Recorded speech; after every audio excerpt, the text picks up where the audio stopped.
Hey, Paul, can you start recording? I just did, yes. Awesome. Wait, let me double check, make sure it is. Hold on. Yeah, it's recording. Got it. Thank you. All right, gang. So as you have heard me say before, and if you don't remember, that's okay.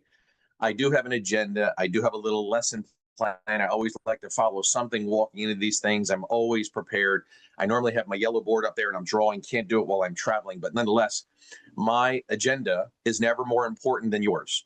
So I have things I'd like to share with you that I believe will enhance your business, will make you money. But before I do any of that, is there anything that you would like to specifically chat about?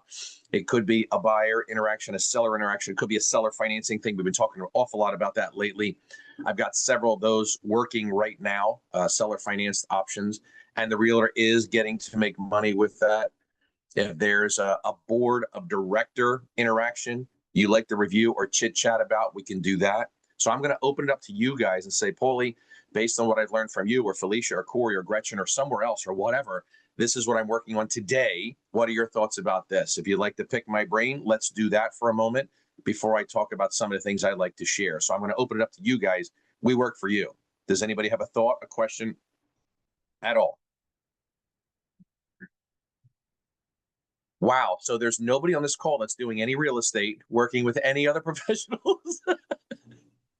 My question would be, I'm trying to keep my board engaged, those that I've solidified. So how would you recommend getting them together and keeping them engaged and doing like a board meeting?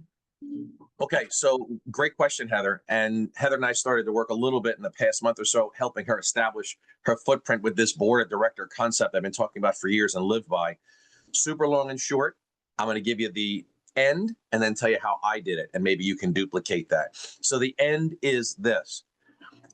You don't have to chase board members to keep them engaged if you're making them money. Or if you are collaborating about making money. Felicia and I have known each other for 3 years. We talk all the time. She doesn't have to chase me. I don't have to chase her. We're both helping each other all the time. The conversation could have something to do about nothing and nothing to do about something, but we're always conversing about growth. Very rarely is she calling me saying, Paulie, tell me what you're doing this weekend. Very rarely do I ever call her, and I know her daughter, I know her husband. We just don't do much of that. It does get into some of the conversations, but we're engaged with each other because we're always trying to help each other grow, always trying to help each other make money. When you look at your board members, if they are, for the sake of this example, an estate planner, probate attorney, financial advisor, homeowners insurance agent, photographer, and the list goes on.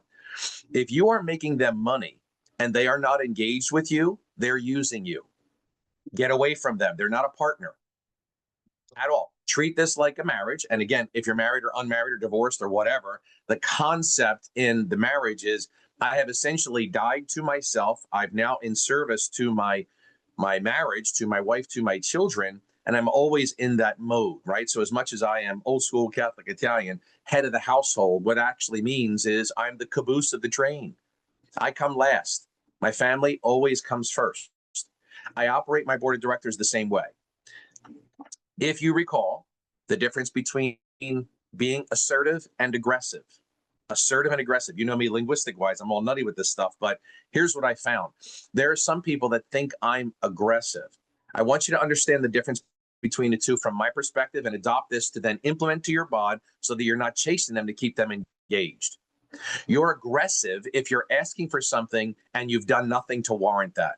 You're aggressive.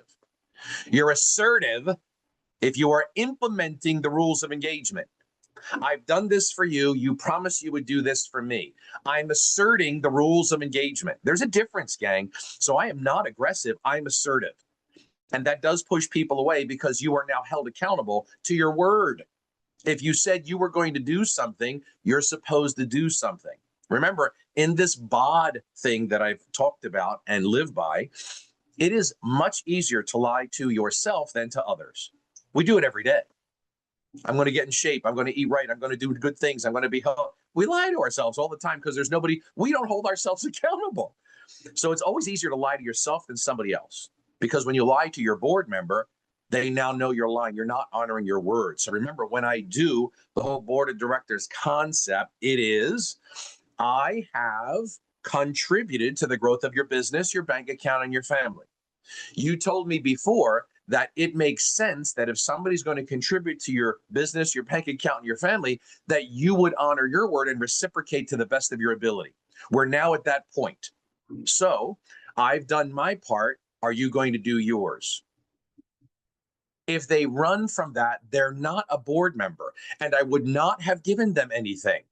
I make sure that they are honoring their word before the exchange. I don't give something and then hope it comes back. It doesn't. I'll tell you now, it rarely does. We don't honor our word. We get busy, distracted, life, kids, family, husband, wife, whatever, and it pulls us away from that. But when you're engaged in a business, you're supposed to have partnerships, and you've established that from the onset, the starting conversation. I also, Heather, have a weekly board meeting every Wednesday, 11 o'clock. You're invited to some of those. You've been to some of those.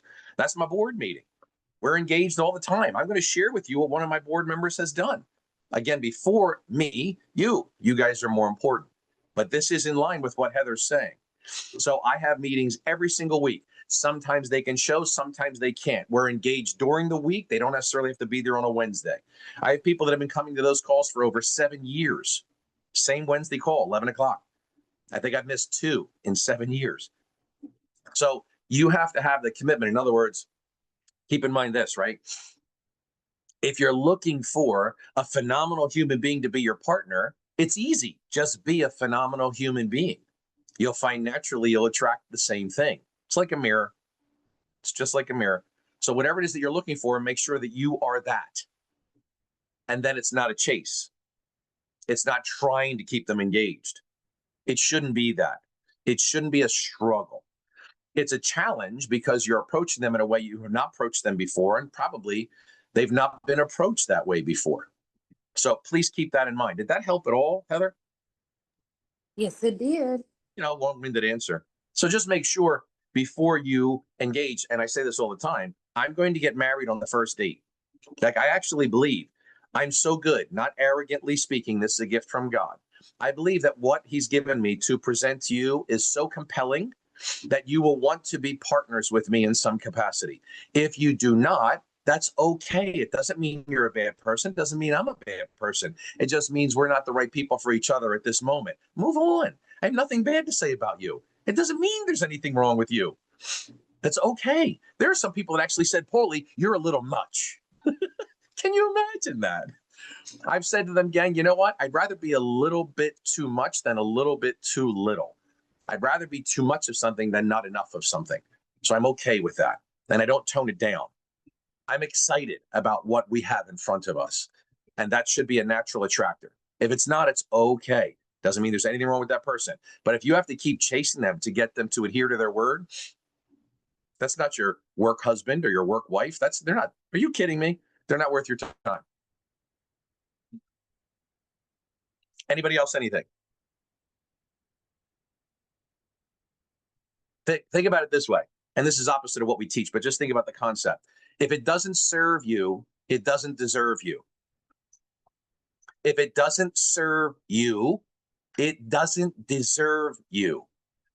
But Paulie, that goes the opposite of what you teach. Help somebody else. Yes, yes, yes. But keep in mind, when I've honored my word, you are to honor yours. And if you are not in service to me, then you don't deserve me. And I move on. No hard feelings. Nothing bad to say. It's amazing how in this real estate industry, our paths will cross again. And they will. And people mature at different times in their life. Now, with that long-winded answer to Heather's question, thank you, Heather. I want to share with you guys something that I wrote down for you today. You can take this, please, and apply it, and let me know if after I'm done with this, because I always ask you, was this a distraction or helping you with your deposit? Things we do throughout the course of the day. It's either you're making a deposit because of what you just did, or it's distracting you. It's one of those two things. I don't do like a 1 to 10 scale. I do a 1 to 2. It either is or it is not. It's that simple. There's no middle ground. I have a board member. His name is Charles. He comes to my Wednesday calls. He's a real estate agent out in California. I've shared with you guys him before, but I'm going to go down this path here because I want you to take inventory, because you could be and should be applying exactly what I'm going to talk to you about today. Not tomorrow, not Thursday, not today. As soon as we get off this call, I'm going to give you a perfect example. And do not let me get off this call unless I've equipped you to do exactly what I'm talking about, because this wouldn't make any sense. And I'm going to go a lot deeper on the masterclass today. And if any of you guys are the paying members, you'll see that. Charles Osborne. Now, I want you to think about this. At the time I met him, I was in New Jersey. He's 3,000 miles away. How do I meet a guy 3,000 miles away? Well, I meet that person because the broker knew who I was. His name is Corey. You all know Corey. And he brought this guy, Charles, on. So this guy, Charles, is now engaged with me. Charles and Corey eventually broke apart. Charles now goes a different path. The concept is called grow with and through. So on your playbook, grow with and through should be written at the top. Grow with and through. Pick a name. Pick a name of anybody that has financially benefited from you. I don't care who it is. It doesn't matter. Pick a name and put the name on that sheet. Grow with and through. That's the header. Underneath of that is the name of somebody that has financially benefited from you. My question now is, I'd like you to tell yourself, more importantly, I'd like you to tell me. Let's act like I'm your chief marketing officer, your CMO on your board of directors, and you have to report to me. Gang, I'm not your boss or your father. Well, we're having fun, so bear with me. You don't need to call me, but I need you to conceptually grasp this. You're the CEO of a corporation. Grow with and through is the header, and Charles is the name that you put down. This guy financially benefits or fitted from me. Now what you want to do is report to your board of directors how that person contributed to the growth of the corporation. And if you're having a hard time writing anything down, that person needs to have a sit down. Don't cut anybody out before you've what? EEH'd. Educate, empower, held accountable. Educate, empower, held accountable. Do not think that what you hear from me, and I'm not saying anything with Felicia, Corey, or Gretchen, we all do the same but different things. Just because you hear it and it makes sense doesn't mean it's going to work tomorrow. It could, it should, and it will. It all depends on how you're using these tools. So I did the same thing Paulie did. Grow with and through. Charles is right there. Let's talk about how Charles, I'm reporting to my financial advisor, my homeowner's insurance agent, my title owner. I'm reporting to these people how Charles contributed to our growth. Here it is. Charles introduced me to a new broker in California who has 10 agents. Now, again, plug and play.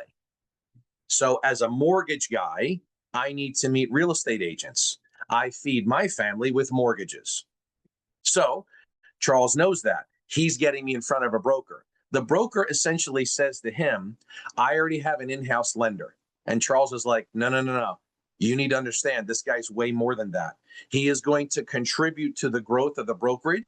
He's going to make you money. He's going to make your agents money, and he's going to help you recruit to your platform. He is not a loan officer. He writes loans to feed his family, but he will do those first 3 things before he ever gets anything in return. The guy says, okay, I'll take a call with him. Long and short, 30-minute Zoom call with the broker. He's blown away at what I teach him. Charles is on the call as well. It is recorded. The guy says at the end of the call, how do we get started? I've never heard this stuff before. Great. Get your team together and we will have a presentation on Monday. He did that. Got his team of 10 agents on a call, and I did a presentation for them on Monday. We are now engaged, moving forward, working together. He doesn't see me as a loan officer, but he knows he needs to give me loans so that he can keep getting coaching from me. Charles did that. So I'm reporting, if you were all on my board of directors, I would be telling you all, which is what I did last Wednesday on my board call. I reported to everybody what Charles did. They're going to get more details this week because he's done more in the past week. So that's what Charles did to contribute to the growth of our corporation. If all of you wrote down a name of somebody that has financially benefited from you under grow with and through as the header, what are you able to write next to that person and their contribution to your corporation? Next, what he's done. He's introduced me to a title rep in California. The title rep gets on the call.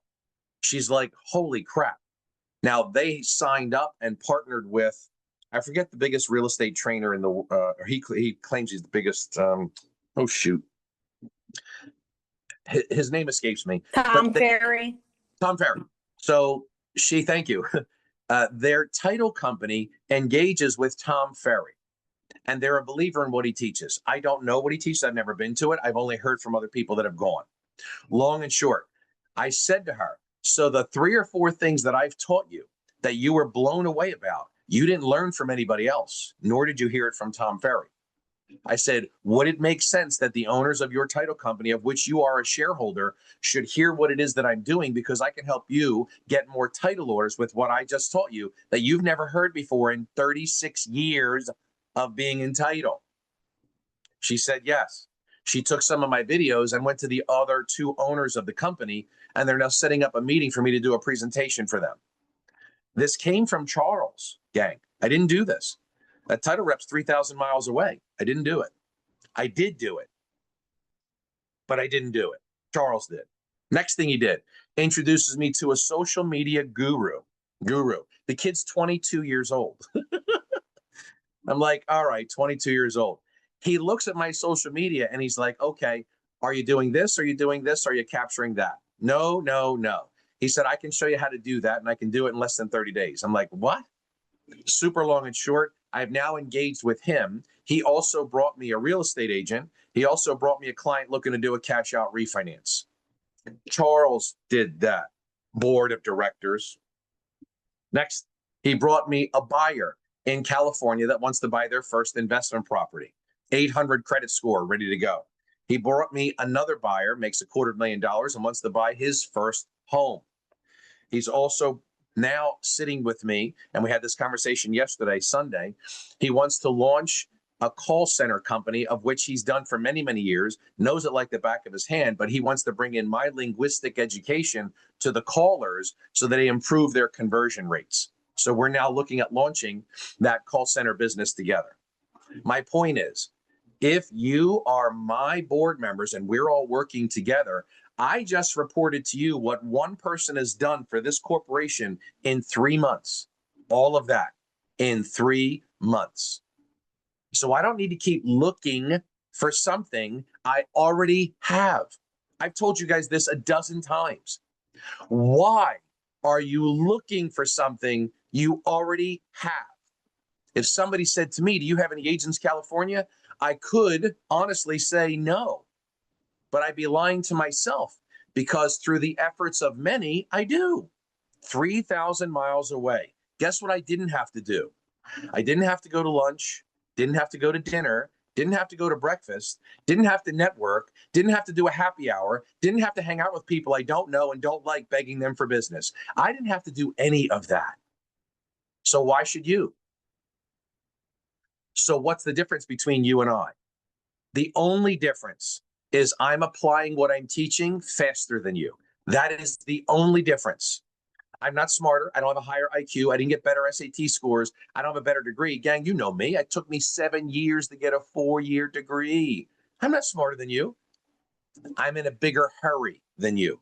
That is the only difference. And again, the benefit maybe is that I'm 57 and I don't have as much time as most people on this call. So I'm in a hurry. There's the difference. So now I'm going to be quiet. I've shared with you very specifically on my clipboard how I hold my partners accountable, because I've contributed to Charles's life, his bank account, his business. He is in service back to the corporation.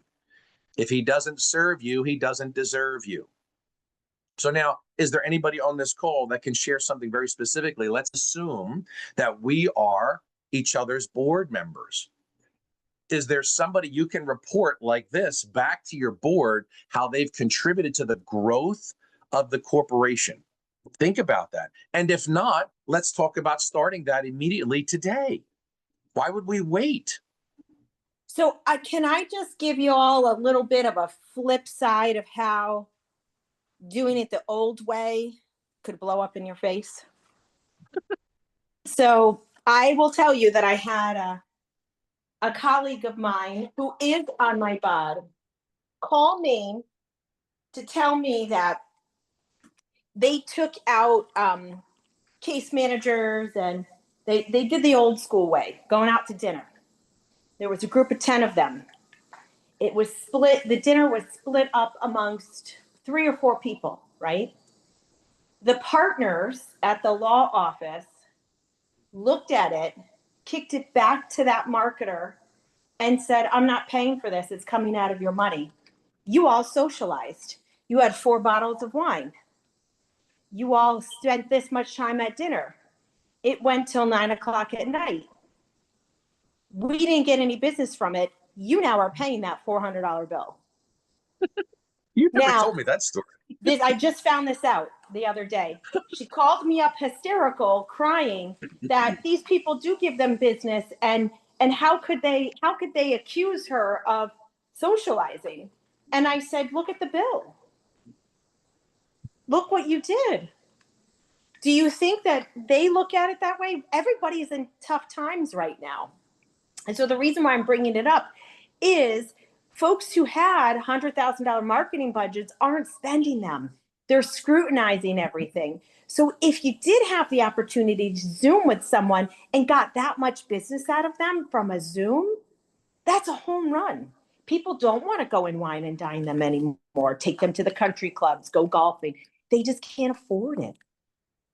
Yeah, that's a good point. So I see the flip side of it happening where people are saying, oh my gosh, I can't afford doing this the old school way anymore. So I think that your want on your bod are going to be more receptive to it, is why I'm bringing it up, because it's happening. They're pulling back. Yeah, interesting angle, Felicia. And we had somebody on the call last week, gang. I'll keep her name out of it because she's not here today. But she flat out said to me on the call, you need to have money to make money. And I'm like, wait a second. How much money do I have? She's like, what do you mean? I don't understand. I said, I want you to tell me how much money I have. She's like, I have no idea. I said, okay, what I just taught you didn't require any money. $0, as a matter of fact. You're using that as an excuse. You're using that as a crutch. So if you don't know how much money I have, then what was it about our conversation that was compelling? Because it wasn't money, it was the message.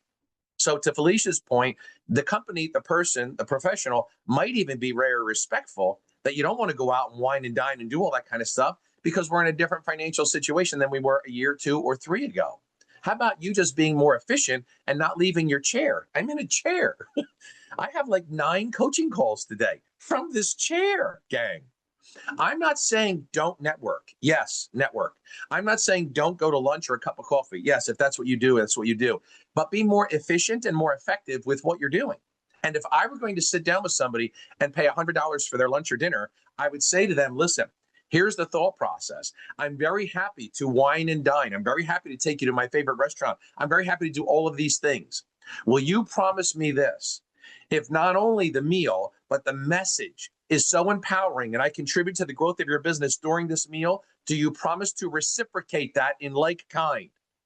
No, we're not going to lunch. Why would you do that?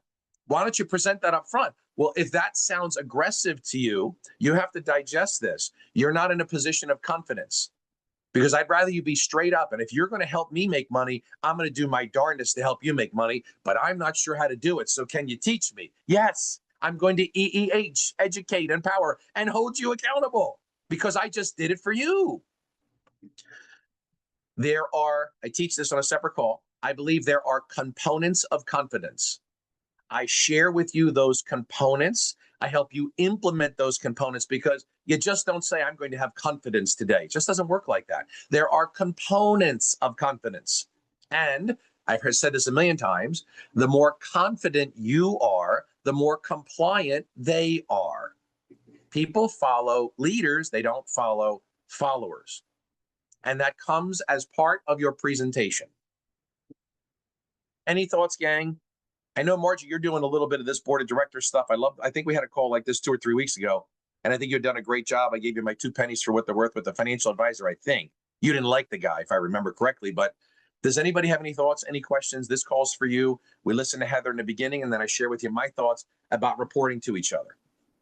Okay, so I've got a question. I've got a dental hygienist, a mobile dental hygienist that I've wow. met through a senior networking group, and we've made a good connection. I've spoken to her a couple times on the phone. I've highlighted her in my newsletter, and I've done shared some of her Facebook posts to promote her business, which I think is great. She works with older adults as well as youth. I mean, she'll work with any age when someone cannot leave their home for dental work. Love that. And she wants to take me out for dinner. And I don't want to go. Why don't you want to go? I guess it feels like it feels like too much time.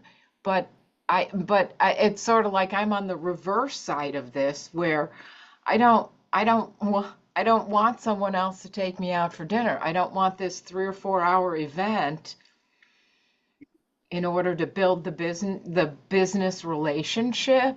She hasn't brought me any business. I don't think it's not that she doesn't want to.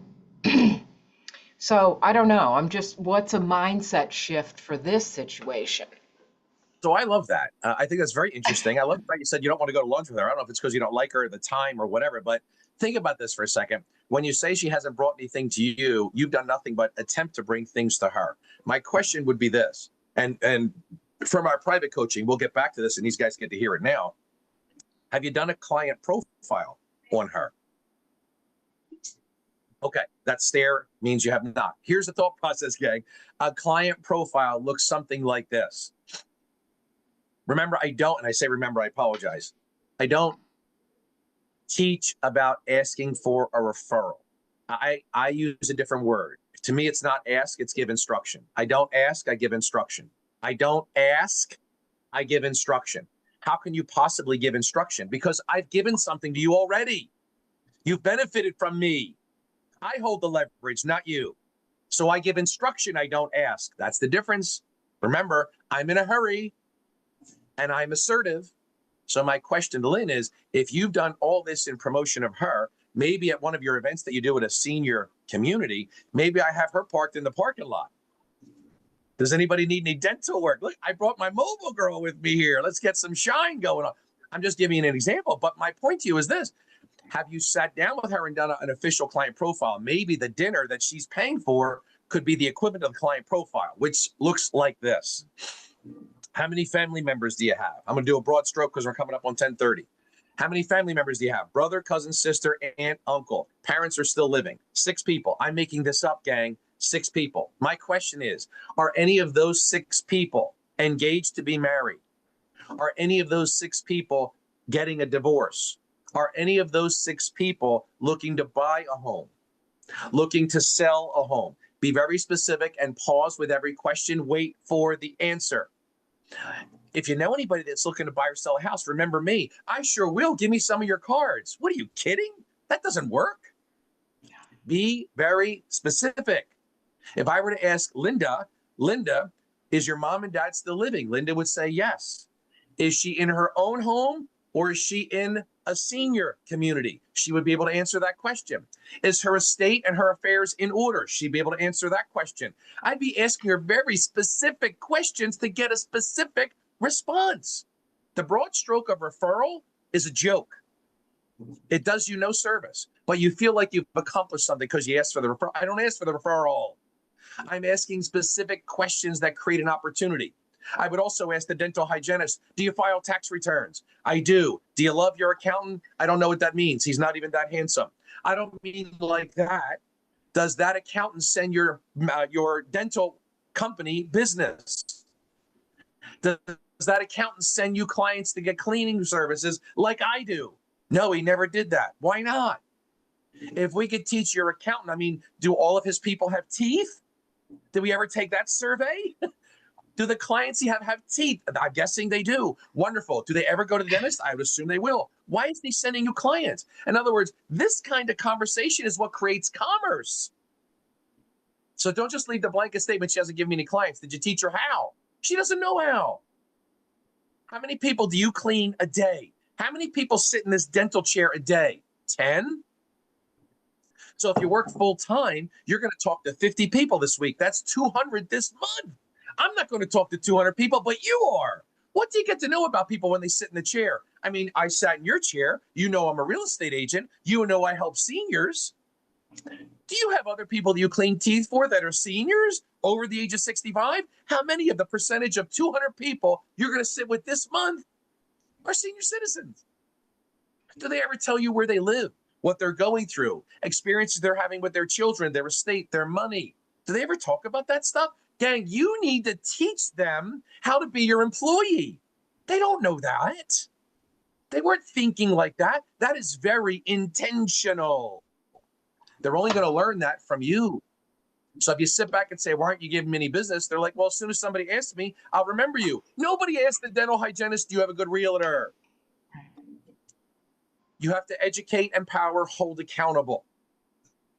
And this is part of the education, the linguistics, the approach, the performance that I share with you guys that Linda and I will be working on during our private coaching call today. There's more we can go into. Lynn will do it today. We ran a little bit long. Anybody else, anything, gang? Come on, gang. Apply this stuff. I'm going to leave you my phone. Marge, you coming off mute? Come on, girl.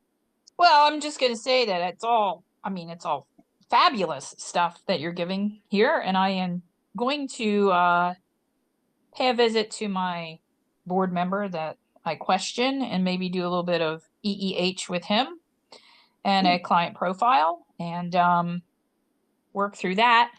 I'm interested in knowing more about this financial stuff that you had started the conversation with, learning a bit more about that. So I'm wondering if there's any time on your schedule or if you can send me your calendar link and maybe we can do a call.